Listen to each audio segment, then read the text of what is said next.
adawwiin teenya hin mul'attu. Adawwiin teenya shayxaan. Waan ajaa'ibaa takkaan fidadhee dhufeerraan tana. Kuni xiyyaa bo'oon eerroo jaaniin jechuudha. Xiyyaa kana wahiin dirta, bineensaan dirta, wa illimaa itti qabatte jechuudha waan ta'eefu. Wanni kuni humna guddaa qaba waan badaa. Wanni inni arra kana fideef laal gifee anaa fi ati. Namni bareedaan tokkos ta'u, namni jabaanis ta'u, horii qabu ta'u, namni tokko gifee manarraa gabbee shayxaanii wajji deema. Shayxaanii xiyya qaba. Xiyyaa kanaan deema jechuudha. Yoo ati gifee manaa gabbaate shayxaanii si duruu hin danda'u akkanumatti.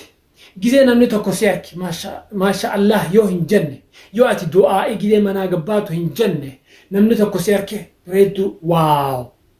Humna qabda jabaadha waaw. Horii qabda waaw. Yoo hin jenne shayxaanii uraa arkata. Uraa atiif isa jidduu fi xiyyaa isaa fudhateeti uraa saniin si waraana, si dira, san ijaaneen ija namaa kajaansan.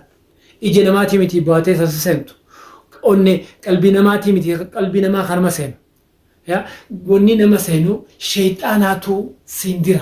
Namni si arke suni hulaa baneef jechuu shayxaanaaf. Maasha Allah hin jenne sun atiis du'aa'ii odoo hin goone gabbaate shayxaanaaf carraa hulaa bantan jechuu. Kanaafuu hulaa ati hin agarree si dira jechuu. Mudhii si dhukkuba, miilaa si dhukkuba, mataa si dhukkuba, harkaa si dhukkuba. Shayxaanni siin dira jechuu waan isaati. Kanaafuu obboleeyyiin Islaamaa beekaa shayxaanni xiyyaa fi waraana qaba. Waraana isaatiin si eeggata. Gizee ati du'aa'ii odoo hin goone gabbaate laal waan si eeggatu. Kanaafuu gizee hundaa'u du'aa'ii odoo goone gadi hin deemana.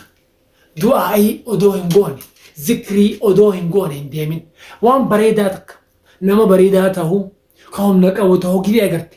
Maasha Allah odoo hin jenne biran dabrin. Yoo ati maasha Allah hin jenne horaa banteef jechuudha. Namni sun ni miidhama. Akka obboleessa kee obboleettiin ta'e miidhamtu ni feeta hin feetu.